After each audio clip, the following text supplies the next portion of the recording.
Good afternoon. I call to order the July 9th, 2024 regular meeting of the Minneapolis Heritage Preservation Commission. For the record, my name is Marae Bjornberg and I serve as chair of the commission. Just a reminder to silence your cell phones and other electronic devices and to speak clearly into the microphone when speaking at the dais or giving testimony. Would the clerk please call roll so that we may verify the presence of a quorum? Commissioner Booty. Present. Fisher. Present. Hare. Present. Howard. Present. Corrado is absent. Melblom. Present. Merrill. Present. Maston is absent. Vice Chair Sandvolt is absent. Chair Bjornberg. Present. There are 7 members present. Let the record reflect we do have quorum and that Commissioners Maston, Corrado, and Sandvolt provided proper notice and that they have a conflict this afternoon and their absence is excused. Our first order of business is to adopt the agenda for this meeting. We will work from the agendas that are available by the clerk.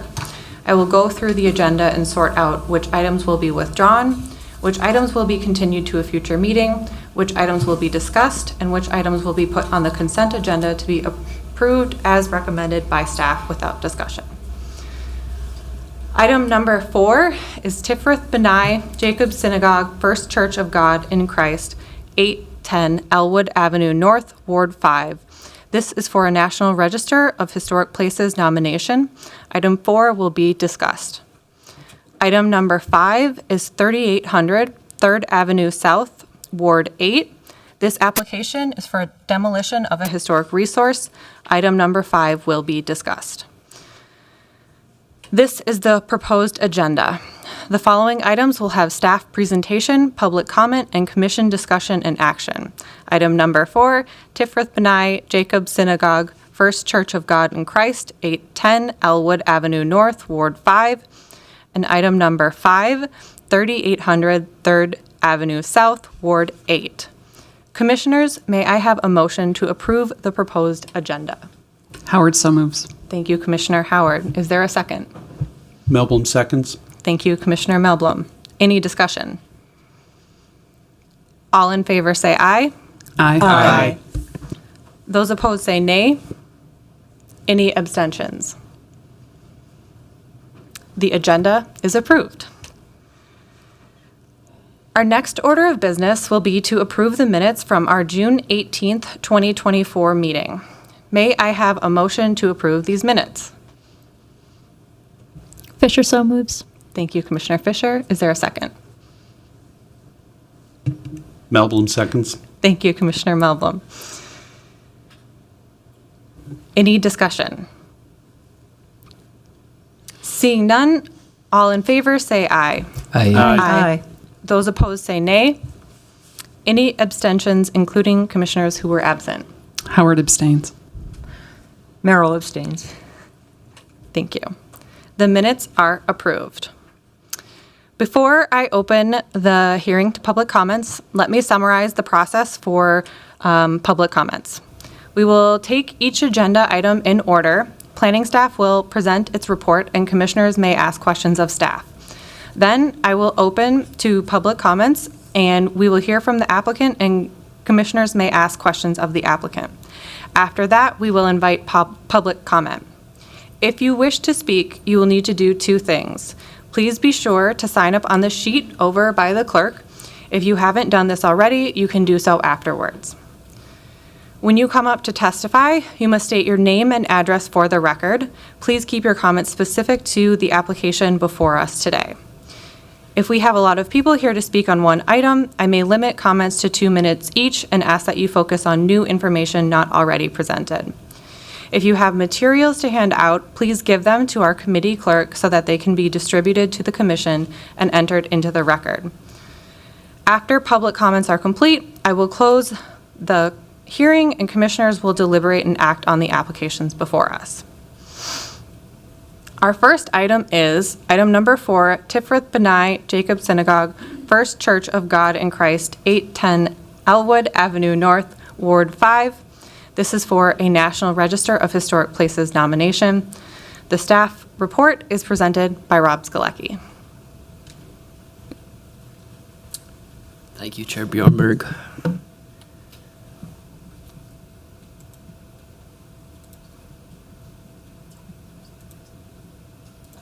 And good afternoon, Commissioners. My name is Rob Skalecki, Senior City Planner in the Historic Preservation section of CPED. Today I'm presenting the property at 810 Elwood Avenue North, historically known as the Tifereth B'nai Jacob Synagogue, First Church of God in Christ. This is a National Register of Historic Places nomination.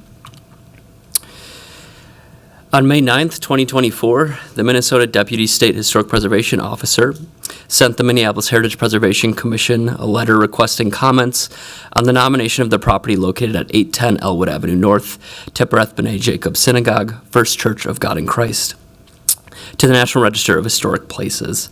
And this was included as Attachment 1, that letter from the State Historic Preservation Officer. As a certified local government, the Commission is required by federal law to participate in the National Register of Historic Places nomination process as follows: to afford the public a reasonable opportunity to comment on the nomination, to prepare a report as to whether or not the subject property is eligible for a National Register listing, and have the chief local elected official, who is the mayor in this situation, submit this report to his recommendation or his recommendation to the Minnesota State Historic Preservation Officer within 60 days of that notice from the State Historic Preservation Office. The full nomination was included for your review as attachment number 2 in the materials. The subject property includes a 2-story building with a low-pitched gable roof. The building is clad in dark brown brick and buff-colored limestone trim. The building design was inspired by Romanesque motifs. The interior includes significant historic wall paintings that were completed in 1932. The nomination states that the Tifereth B'nai Jacob Synagogue, First Church of God in Christ, is significant under National Register Criterion A in the area of ethnic heritage, representing a significant local history of the struggles and achievements of marginalized Jewish and African American communities in North Minneapolis. For nearly a century, the building has functioned as a house of worship, serving an important role for its Jewish and African American congregations, whose histories are multi-layered and intertwined in the near north area of Minneapolis. The building is also significant under Criterion A in the area of religion. The First Church of God in Christ is significant in the area of religion as Minnesota's first congregation of the Church of God in Christ, which has grown to become the largest Pentecostal denomination in the United States. The nomination also states that the property has statewide significance under National Register Criterion C in the area of art due to its elaborate interior wall paintings. The interior includes a very rare example of remaining work that exemplifies the age of painted synagogues, of which only a small number now exist in Europe and the United States. The wall paintings are exceptional for their quality, quantity, and state of preservation. The nomination states that the entire interior represents an irreplaceable monument to American Jewish religious art. The nomination also states that the criterion consideration A is applicable in this situation since the property is owned by a religious institution and used for religious purposes. The period of significance for the property begins in 1926 when construction of the building was completed, and it ends in 1974, and this is based on the 50-year National Register of Historic Places guideline. The nomination acknowledges that the significance of the property does continue to this day, and staff wants to emphasize that as well, that we understand that too, but understand that sometimes it's difficult to be able to justify why a later date should be considered if there's no concrete evidence for that. So we understand why 1974 was chosen as the end date for that period of significance. Throughout its history, the building has been used as a focal point for the Tifereth B'nai Jacob Synagogue and the First Church of God in Christ congregations. Both groups organized events, activities, and offered social support for their members. African American and Jewish residents formed communities in this area due to systemic racism, segregation, and racial covenants, which limited opportunities and prevented many residents from residing in certain parts of Minneapolis. Jewish and Black Minneapolitans received social support through their places of worship since they had been denied these through other channels. The construction of the synagogue began in 1926, which you can see here's an early photo, and it was associated with the settlement of near North Minneapolis by Jewish immigrants. The building's purchase in 1957 by the First Church of God in Christ reflects the growth of the North Side Black community. The building's history reflects a demographic shift in the area. In the post-war era, the Jewish community migrated to suburban areas, and African Americans expanded their presence in the near North Side. I'm just going back a few slides here. The Tiferet B'nai Synagogue, which means splendor of the sons of Jacob in Hebrew, was founded in 1890 by immigrants from present-day Moldova and Ukraine. In 1922, the congregation purchased the property at 810 Elwood Avenue North, and by 1926, the congregation had raised enough money to begin construction of their synagogue, and they hired local master architect Perry Crozier to design the building. In 1932, a great fire damaged the synagogue, and architects Liebenberg and Kaplan were hired to complete repairs and remodel. The synagogue's wall paintings were completed as part of the building's repair project. The Minneapolis firm of Dahlstrom and Weinberger were contracted to complete this painting work. The finished paintings, as mentioned previously, represent a rare surviving example of painted synagogue decoration, and they are important examples of Jewish art and showcase high artistic ability. The congregation was also notable for its social and political activism. The congregation worked with local Christian congregations to increase tolerance and combat anti-Semitism. As early as 1933, the congregation was vocal in its opposition of Nazi Germany, and they attempted to raise awareness of its dangers. The congregation began to change in the 1940s, and many members began to move out of the city and into suburban areas, as mentioned before, and North Minneapolis' Jewish community was declining. So in 1957, the congregation sold the building to the First Church of God in Christ congregation, who were the second and also current owner of the property.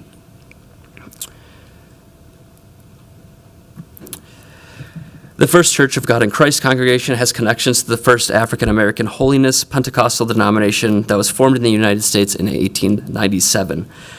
The local congregation was founded by missionaries who arrived in Minneapolis from Oklahoma in 1923 during the Great Migration. Some of the congregation's founding members had been affected by the Tulsa Massacre of 1921, which resulted in the violent destruction of Tulsa's prosperous Greenwood African American neighborhood. The construction of I-94 destroyed a commercial and residential area along Lyndale Avenue North and displaced a large section of North Minneapolis' African American community. Many businesses and residents were forced to move, and this included the First Church of God in Christ at that time and members of its congregation, so prompting them to purchase the subject property in the late 1950s. And you can see here on the left the location of the church on Lyndale Avenue North in 1936. As the church grew, it played an important leadership role in Minnesota and served as the denomination's headquarters for the state. The Church of God in Christ is a predominantly black denomination recognized for its contributions to African American life and identity. The church distinguished itself from other African American denominations by embracing African heritage. Traditional spiritual practices were incorporated, and religion served as a catalyst for social justice. The denomination emphasized a rich theology and its worship and healing practices. The church has foundational commitments to black identity and racial justice. The story of the First Church of God in Christ congregation at the building continues to this day, as they are the current owners and occupants of the building. For integrity, the subject property retains excellent historic integrity of location, setting, feeling, and association. The property remains in its original location and is surrounded by buildings present during the period of significance. The property has not undergone any major rehabilitations or alterations in its history. The building still retains its design and material integrity. However, minor exterior changes have been made to allow for greater accessibility at certain entries at the building, and the upper and lower main steps have been replaced in the past. The interior and exterior, however, remain greatly intact and reflect the 1932 remodeling of the building, as well as the significant 1932 paintings, which are shown here. And the subject property does retain overall historic integrity to convey its historic significance. So with that, staff recommends that the Heritage Preservation Commission recommends that the Tiferet B'nai Jacob Synagogue, First Church of God in Christ, meets at least one of the criteria for eligibility for listing in the National Register of Historic Places, and directs staff to transmit a letter summarizing their opinion and comments to the State Historic Preservation Officer. And with that, I'm available for any comments or questions. Thank you. Thank you for that report. Commissioners, are there any questions for staff?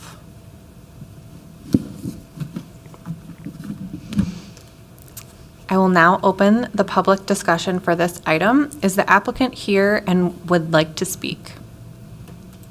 Please come to the microphone and state your name and address for the record.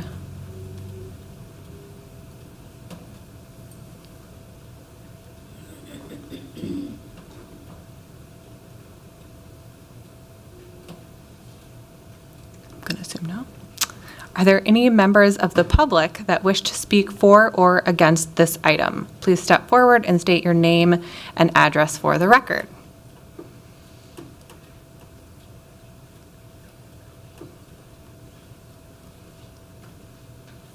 Seeing none, I will close the public comment. Commissioners, let's discuss. Are there any comments on the proposed item? Commissioner Howard. Thank you, Chair Bjornberg. I just want to mention that I truly appreciate the nomination as was written. The broad history within this building is just amazing to me, and I think they captured it quite well in such a formal document.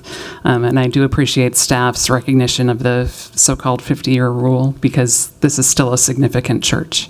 It's still a significant entity within Minneapolis, and I think it will be for a long time. So I fully support this nomination. Thank you, Commissioner Howard.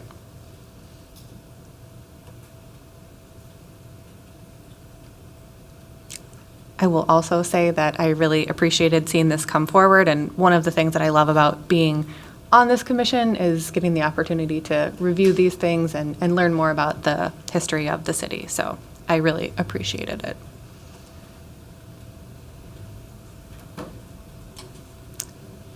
Any other comments, or would anybody like to make a motion?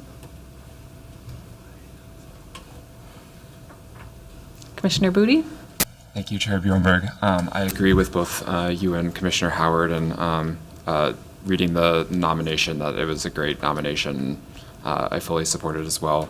So with that, I would like to make the motion that the Heritage Preservation Commission recommends that the Tiferet B'nai Jacob Synagogue, First Church of God in Christ, meets at least one of the criteria for eligibility for listing in the National Register of Historic Places, and directs staff to transmit a letter summarizing their opinion and comments to the State Historic Preservation Officer. I'll second that. Thank you, Commissioners Booty and Howard. Any further discussion? Seeing none, would the clerk please call the roll? Commissioner Booty. Aye. Hare. Aye. Howard. Fisher. Aye. Melblom. Aye. Merrill. Aye. Chair Bjornberg. Aye. There are 7 ayes. Thank you. That motion passes. Our next item is item 5, 3800 3rd Avenue South, Ward 8. This application is for demolition of a historic resource. The staff report is presented by Aaron Kay.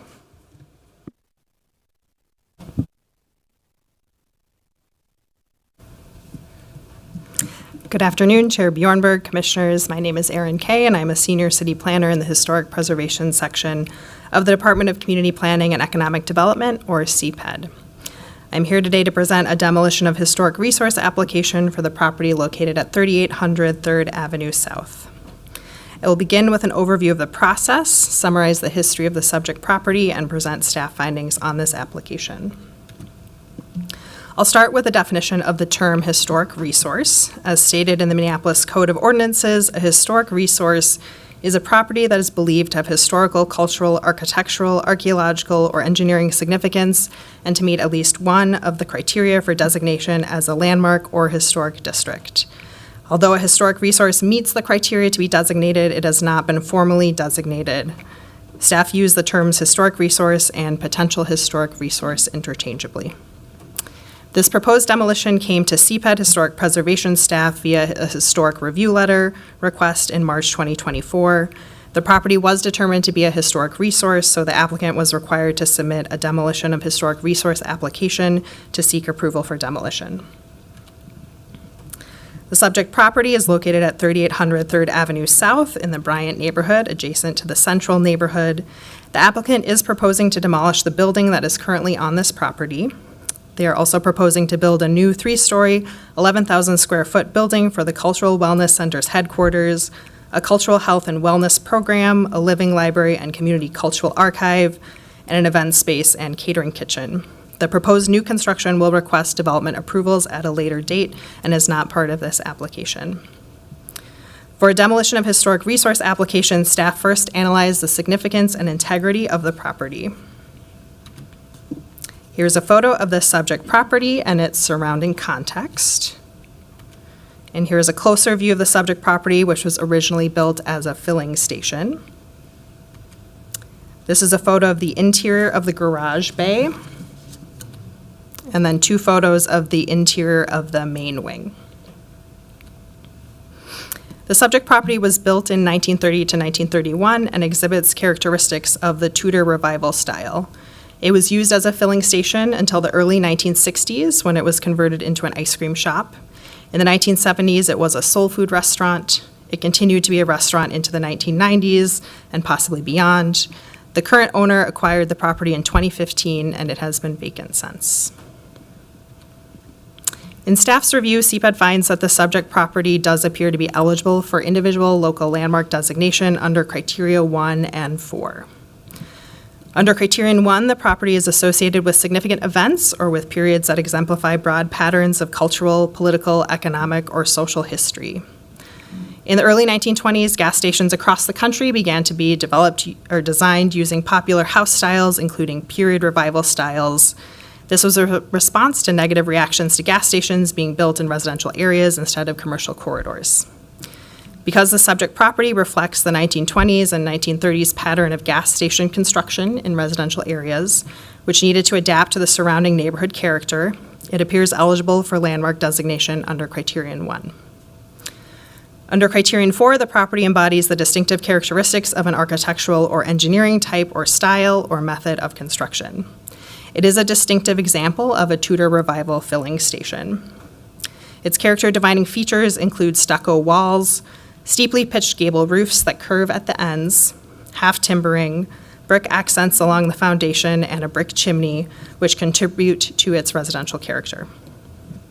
In staff's opinion, the subject property retains sufficient integrity to convey its historical significance. Building permits suggest there have been exterior alterations over time, but aerial photographs do not indicate any significant additions or removals have been made. The subject property also appears to be associated with Black history. It is located in an area that is known as Southside. Southside was home to a small but vibrant African-American population from the 1930s to 1970s, as quoted by Tina Burnside, who is the curator and development team lead at the Minnesota African-American Heritage Museum and Gallery. It is also across the street from the former Bryant Junior High School, which is now Sabathani Community Center, and 2 blocks west of the intersection of 38th Street East and 4th Avenue South, which was an important center for Black-owned businesses and has been called Black Wall Street.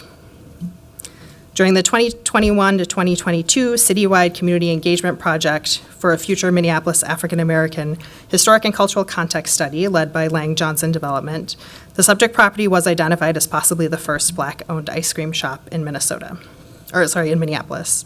To prepare the historic review letter and this staff report, staff reviewed building permits, city directories, and newspaper archives for the Star Tribune and the Minnesota Spokesman Recorder. It has been challenging to find substantive information because the repositories and research materials traditionally used tend to focus primarily on the history of majority groups, including European Americans, and more affluent individuals and groups of people. Studying the history of underrepresented groups requires an examination of additional types of resources and use of different research methods. It is also important to acknowledge my own positionality as a researcher and someone who is not of African American descent and who does not have direct lived experience of the South Side, particularly from the 1930s to the 1970s. As a filling station for about 30 years, it went by a variety of names, typically tied to the owner. Since publishing the staff report, I did access census records to match all but one of the owners' names. The census identified each of them as white men for the filling station history. The property was listed in the Green Book from 1948 to 1950 when it was Dick's Mobile Station, although it's listed as Dirk's, as you can see in the upper right corner. The Green Book is the nickname for the Negro Motorist Green Book, later called the Negro Traveler's Green Book. Created by Victor and Alma Green, the guide was intended to list places that would allow African American patrons. Some, but not all, businesses were owned by African Americans. Use of the Green Book in Minnesota has not been widely studied, including how property owners learned about the Green Book to list their site, as well as customers' experiences at the listed sites. The property's tenure as an ice cream store has not been widely documented. It was known as Frosty Freeze in 1968 and associated with a company called Minneapolis Enterprises in 1969. In Judge LeJune Lang's recollection, it was run by Tolly Flippin, who was the superintendent of the Franklin Avenue Postal Station and vice president of the Minneapolis chapter of the NAACP in 1970. Betty Hampton managed the store in 1969, and Virginia Gray ran a soul food restaurant in the 1970s. But I was not able to locate either Betty or Virginia in the census records that I could access. Based on available information to staff, the subject property does not appear to be associated with significant events or individuals in connection to these community members. This slide shows language from the ordinance about how the HPC should make your decision today. If the HPC determines that the property is not a historic resource, then you would approve the demolition. If the HPC determines that the property is a historic resource, then you would deny the demolition and direct staff to prepare a designation study of the property unless you decide that the applicant meets their burden of proof regarding the two findings, which I'll show on the next slide. For the destruction of a historic resource, one of two findings must be met. The first is that destruction is necessary to correct an unsafe or dangerous condition on the property. CPED finds that demolition is not necessary to correct an unsafe or dangerous condition. The second is that there are no reasonable alternatives to destruction, which could be related to significance, integrity, or the economic value or usefulness of the existing structure. CPED finds that there are no reasonable alternatives to demolition due to the maintenance and updates needed in order to renovate the building and return it to use. There may be alternative uses, but they would require significant financial investment for a small overall footprint. Based on photographs from the applicant, as you saw earlier in the slides, the garage wing is partially unfinished. The primary wing is finished, but it would likely need the following repairs or updates to prepare it for future use: roof replacement, window repair and door replacement, new insulation and sheetrock, construction of a bathroom, limited structural repairs, and full mechanical, electrical, and plumbing updates, assuming the in-ground utilities are adequate. The applicant estimates these costs to be $150,000, which does not include site work or tenant build-out. It may be possible to build an addition, but the current building shape and siting on the parcel may not allow for an economically viable addition. In summary, these are staff findings for this application.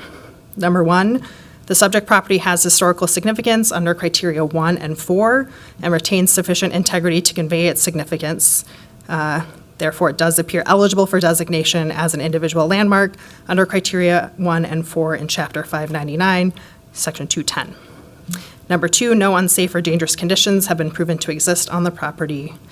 Number 3, there are no reasonable alternatives to the demolition considering the significance, integrity, and economic value or usefulness of the existing building. CPED recommends that the Heritage Preservation Commission adopt staff findings for the demolition of historic resource application by Kristen Murray of Element Commercial Real Estate on behalf of ATJW LLC for the property located at 3800 3rd Avenue South, and approve the demolition of historic resource application for the property located at 3800 3rd Avenue South. The posted packet included letters of support from the Minnesota Spokesman Recorder, Anamkara Therapies, PLLC, and the Community Investment Council in the Powderhorn Park neighborhood. After the staff report was published, staff received letters of support from the Central Area Neighborhood Development Organization, or CANDO, the Seward Community Co-op located across the street, Kente Circle, which is an African-American-based mental health center, and Shirley Green, a longtime resident of the Bryant neighborhood. I believe all those letters were distributed to you by the clerk. This concludes my presentation, and I'm happy to stay for questions. The applicant is also here and would like to make a presentation. Thank you for that report. Commissioners, are there any questions for staff? Commissioner Howard. Thank you, Chair Bernberg. As part of looking at demolitions of historic resources, when we approve them, we may require a mitigation plan. And I'm curious if staff discussed any sort of mitigation plan that might be appropriate for this resource. And it's been a while since we've had one of these, so I didn't expect to see a condition written, but is that something that we would just then propose should we choose to approve the recommendations as provided? Chair Bjornberg, Commissioner Howard, thank you for that question about the possibility of mitigation. Staff does have information that we can share with you during your discussion if you would like to consider potential options for mitigation. Thank you. Any other questions for staff? Thank you. I will now open the public hearing for this item. If the applicant is here and would like to speak, please come to the microphone, state your name and address for the record.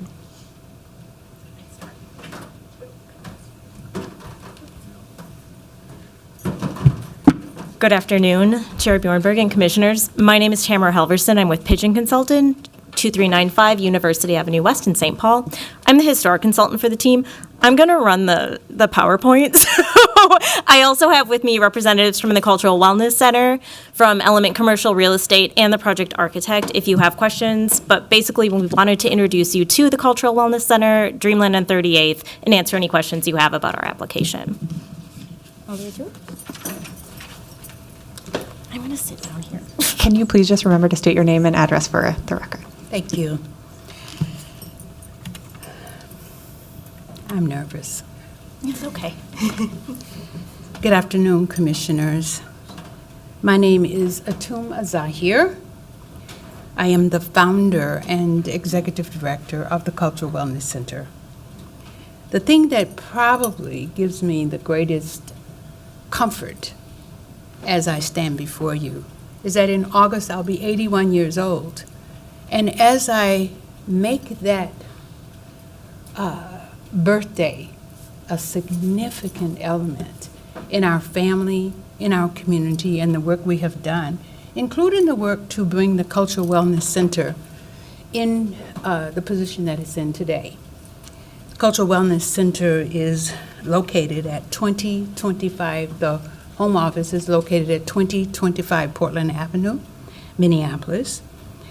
I really thank you for your work because the work we have done may not seem like it, but it has a kind of similar track record in that heritage preservation is at the core of what my life has been about because of being born in Mississippi in 1943. So instead of looking at race and racialization of my existence and the existence of our people, what I began to do is to think about what else is there. Not only what else is there that can be fought against or fought for, but what is there that I can preserve, that I can bring forward after watching my father and my mother and grandmother, because I'm the third generation of our people outside of the enslavement period. So what is there to preserve? What I found to be important to preserve is the way of thinking, surviving, making something out of nothing, and begging for nothing. Standing, and standing in spite of, and standing for, and not against. So the work of the Cultural Wellness Center is really created and approved by many historic experts, both across the country and in the Twin Cities. People like Dr. Josie Johnson, Dr. Mahmoud El Khati, and others who have looked at, thought through, and helped me to think about what is history and what is heritage. And what they have concluded with my assistance is that heritage gives me the chance to document our people's experience, their decision-making, their creativity, those things that they did, and those things they did, once again, as I said to you before, that will elevate our people, elevate us to a level of prominence, not prominence as in arrogance, but prominence as in contributing, making, elevating.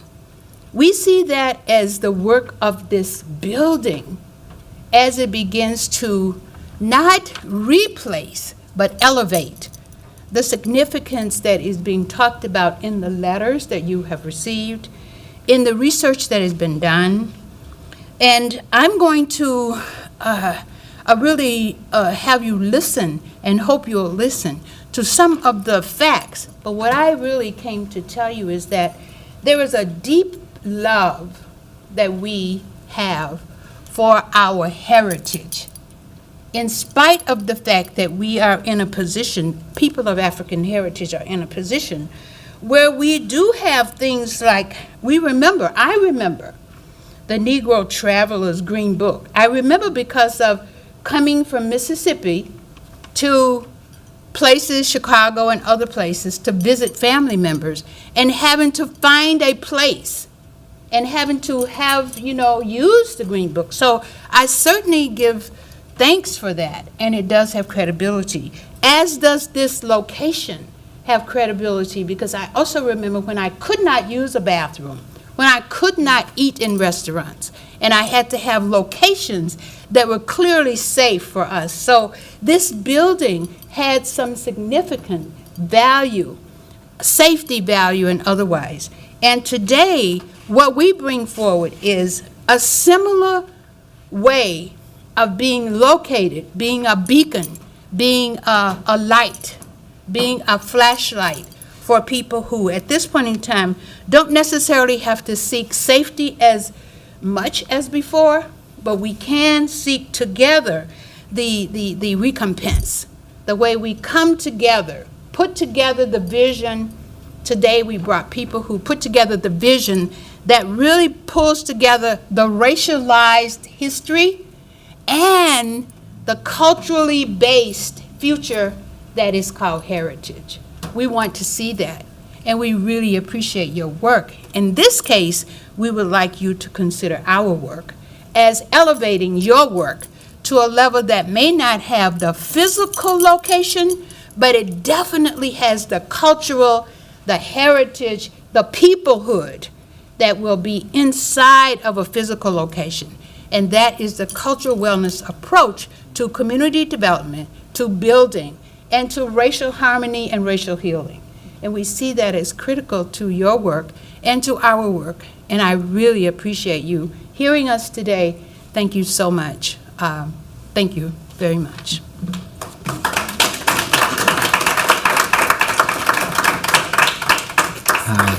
Hi. Good afternoon. Good afternoon, Commissioners. My name is Anthony Taylor. I am with the Cultural Wellness Center. Address, please.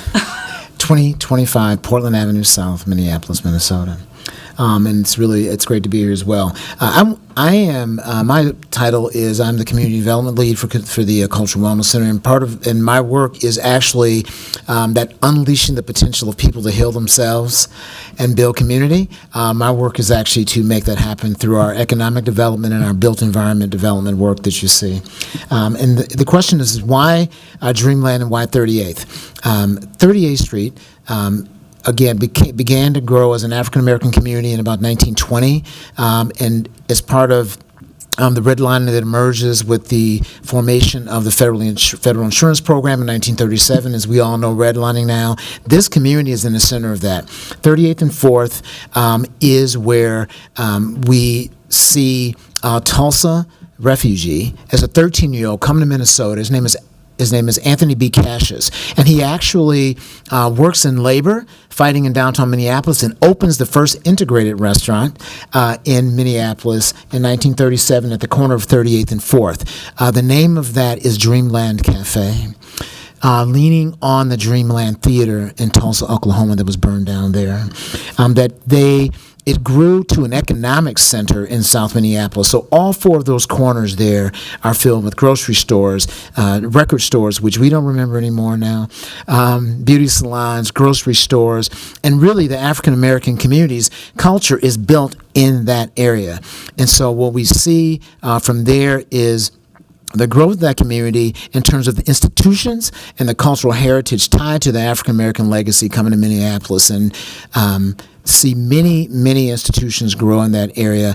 It is also an area along Fifth Avenue as the first federally insured housing program in the U.S. that goes to a majority African American communities in South Minneapolis. And so this legacy grows into the 70s, 80s, and 90s. And we are doing a nod to Dreamland in the naming of this property to really ground ourselves in that cultural heritage in the community. The building itself is going to be a 10,000, 11,000 square foot building that it is going to be the world headquarters for the Cultural Wellness Center. The Cultural Wellness Center currently serves as a national program office for Robert Wood Johnson Foundation, looking at health equity very specifically, which is the legacy of the 26 years of work. They were also serving as a cultural health education program certification. We're working on a collaboration with Northwestern University, where we're going to be specifically looking at training future practitioners of color and community. We're building a catering kitchen built around something we call culinary heritage, that is looking at the ways that food plays a role in culture and working and building community experiences there. And the last thing is a collaboration that we're working on at the Minnesota Historical Society, doing a living library. But what we really are trying to do, we call it an outpost, where people will be able to explore their own history, the lived experience they have, and tie that back to the people in their families and grow from there. It also will serve really around health service, job creation, and entrepreneurship. Through the collaboration with Northwest University, we actually are going to be working and building entrepreneurial level businesses and practitioners and complementary therapies. That we're also going to be supporting about 20 businesses in incubator style in terms of working. And lastly, even in choosing the contractors, we're looking at the potential, not just with us, with them, of creating an additional 60 jobs and having the work that they do during construction serve as a career exploration for communities, for young people around the economic development community. And we see this as, again, an extension of a legacy around economic development tied to African American heritage in this community. So thank you.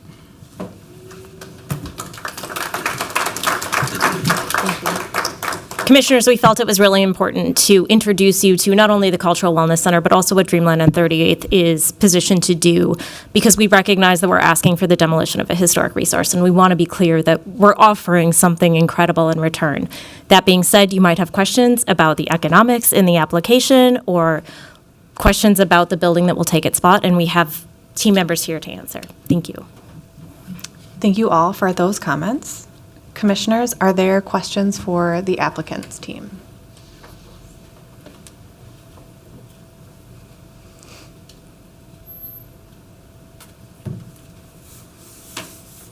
I guess not.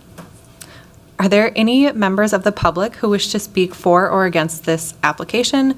Please step forward and state your name and address for the record.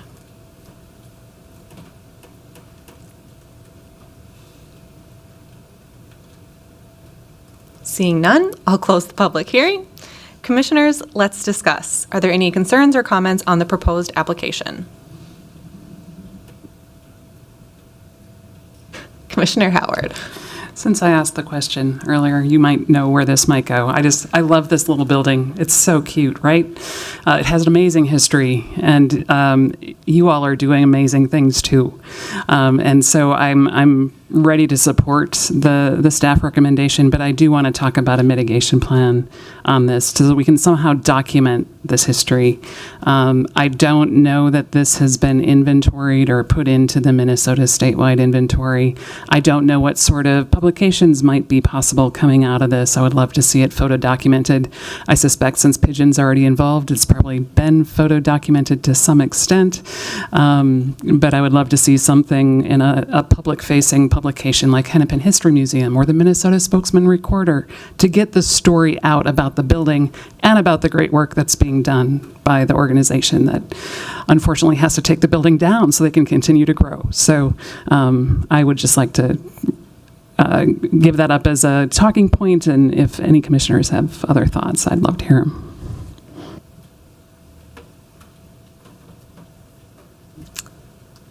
Staff, do you have comments to add to that? Yes, Chair Bjornberg, Andrea Burke, Supervisor for the Historic Preservation Team in CPED. I'm going to try to sit up so I don't touch the mic and so that everybody can hear me. Staff did discuss some mitigation ideas should the discussion and the HPC be interested in such a condition. So we did prepare a memo with some suggestions that I can turn to Aaron Kay to pass out to the commission and also to the applicant with some of our suggestions and a way to phrase it for the condition if you choose to go in that direction. Thank you. Thank you, Andrea. Commissioner Melblom. Yeah, thank you, Chair Brunberg. So I have a question for my colleagues. This decision is pitting reasons to keep the building against reasons to get rid of the building. Like, there's not a clear-cut one or the other, but it seems like the decision to get rid of the building is, the economic value is overwhelming the criteria 1 and 4 findings that staff's own report said would support potential designation for the building. So I'm curious from other people who have more experience to this, is this common that this economic argument should win the process? Because personally for me, this just seems wrong. It's hard for me, like, everything that's described, the vision for this seems fantastic. I think it's a great vision. It would be a great building. It's just the thing standing in the way of that vision is this, as Commissioner Howard said, this cute little building that I often ride my bike past. I've driven past probably thousands of times in the 32 years, I believe, that I've lived in South Minneapolis by Lake Nokomis. And I just find it a little bit jarring that a building that's been owned since 2015 by the same owner, according to the staff report, and who has invested money into bringing it electrically up to code, is now going to be tossed aside for what is understandably a really good vision. So I'm trying to weigh the good of the social and cultural benefit of tearing the building down versus the historic value of retaining this building and certainly on that site torpedoing the vision. So I welcome other people's comments on that. That will help me. Thank you, Commissioner Melblom. I'll give my 2 cents here, and hopefully other people will also speak up. I don't know that I would say that, like, it's anything is typical in this world, right? Like, you're always sort of balancing what the possible economic value is, how much would it cost to renovate, what is sort of the end goals of that. I will say that I appreciated the work that staff did making their recommendation, because I felt like it really did sort of get us there to the point of sort of being able to look at the resource that we're looking at and say, under the criteria, it could possibly be eligible, but that there wasn't really a reasonable alternative. So From my perspective, I would say that I definitely am in support of the staff recommendations. I also appreciate that staff has anticipated that we were going to be asking about these mitigation measures, and I appreciate this this language that they have drafted for that I think is a good condition to for us to review.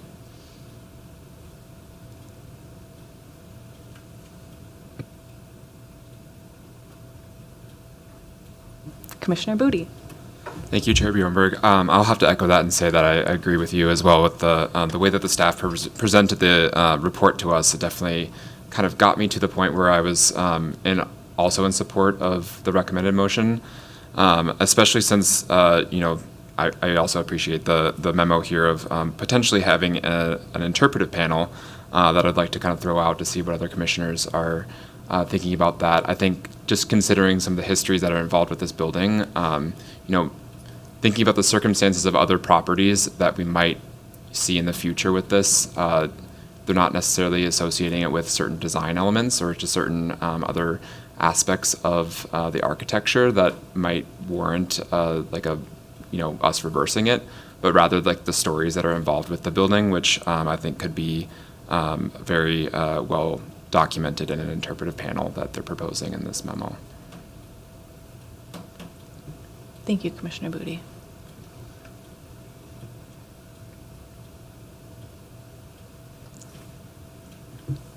Commissioner Merrill?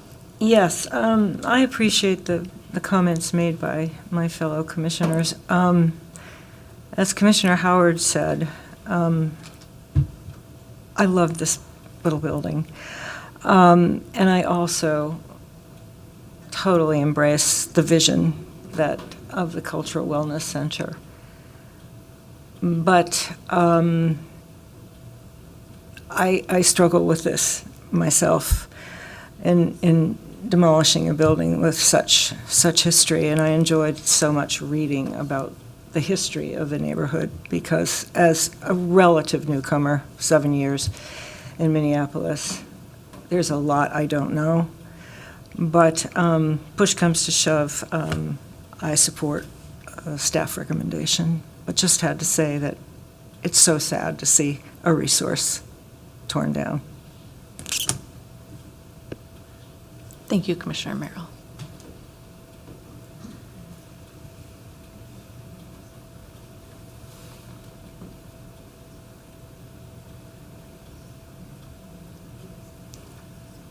Commissioner Booty.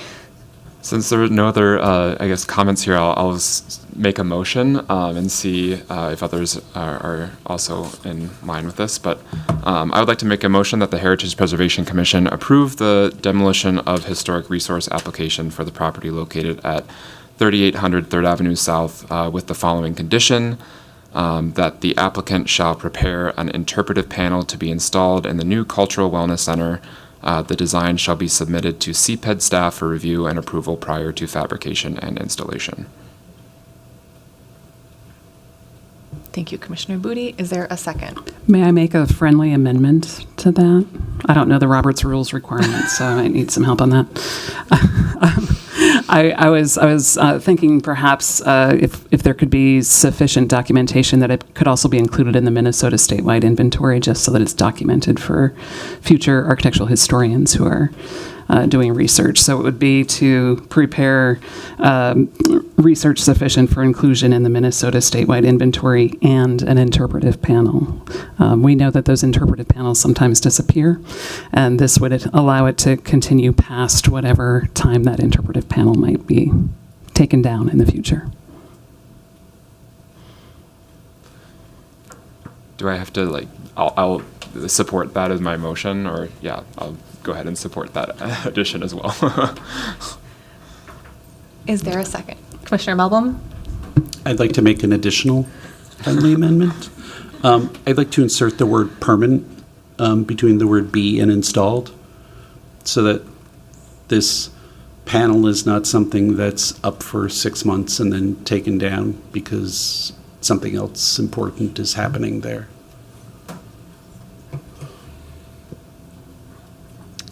staff.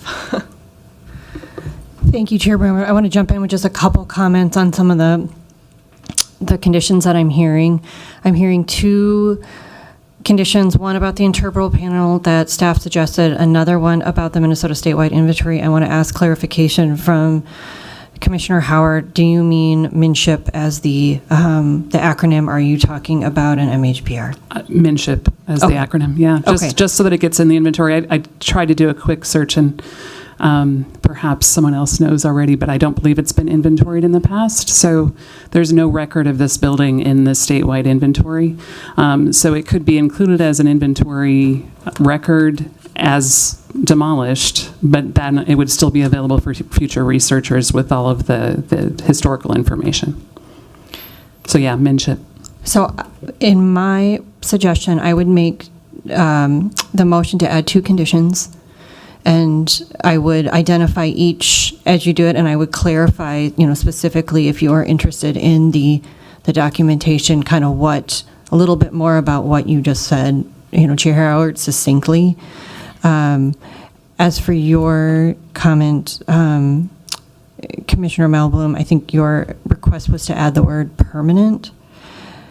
I will let that up for discussion among the commission, but I would just think about the implications, of what that may mean. Thank you. Thank you, staff. I guess I'll give my 2 cents on the most recent addition. I guess I have a little bit of a reaction to the word permanent because I don't know who is enforcing that. So I guess I would sort of say, I feel like we have heard from the applicant that this history is also important to them. And so I think that my sort of recommendation, or the way that I would be sort of approaching this, would just be the stipulation as written here, and hopefully Commissioner Howard can work on the language for the other one as well. If we're going to split them out into 2 separate conditions, I would say that the applicant shall prepare research sufficient to submit an inventory record into the Minnesota statewide inventory portal, otherwise known as MNSHIP.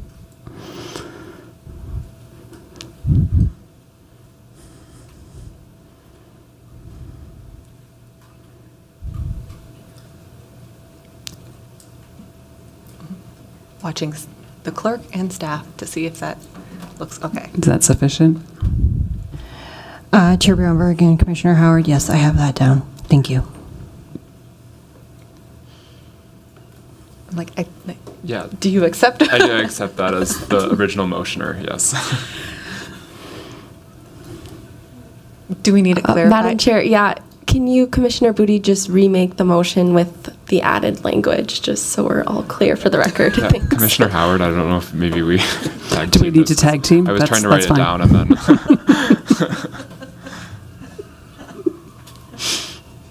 Do you want to start? Go ahead. I think you're saying that the motion as written by staff on the Yes. as condition number 1, and condition number 2 would be that the applicant would prepare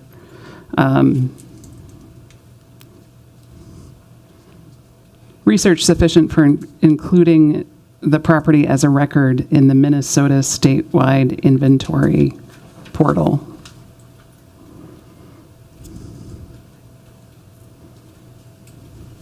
Otherwise known as MNSHIP. One of my least favorite acronyms. Thank you, Madam Chair. And then do we have a second? I should probably second that, huh? I'll second it.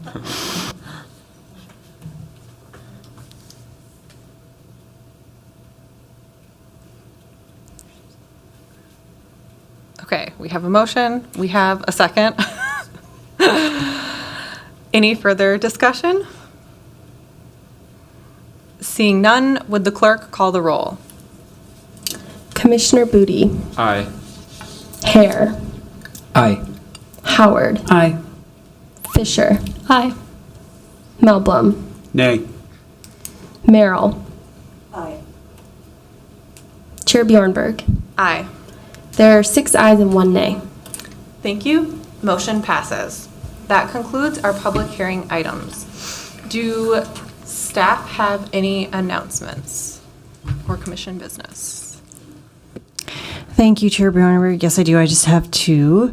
As I mentioned earlier, I am Andrea Burke. I am the supervisor for the Historic Preservation Team in CPED, and I wanted to make an announcement that preparations are beginning for the State Historic Preservation Office Conference also known as Preserve Minnesota Conference, in September. It'll be September 18th through the 20th. Staff is intending to go, and usually we work to, well, it's not confirmed yet, but we encourage commissioners to attend as well, and there may be some options for assistance to attend as well.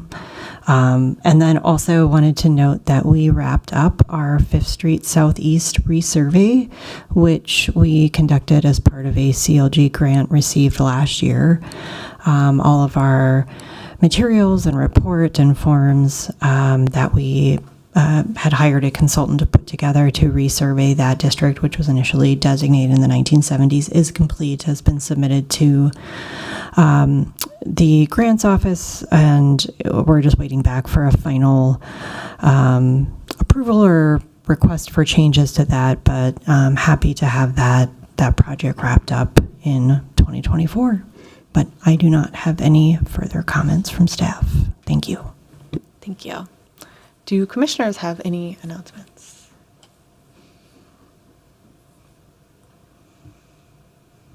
With that, we have completed all items on the agenda for this meeting. There being no other business to come before this meeting and without objection, I will declare this meeting adjourned. The next regular meeting of the HPC is Tuesday, July 23rd, 2024. Thank you.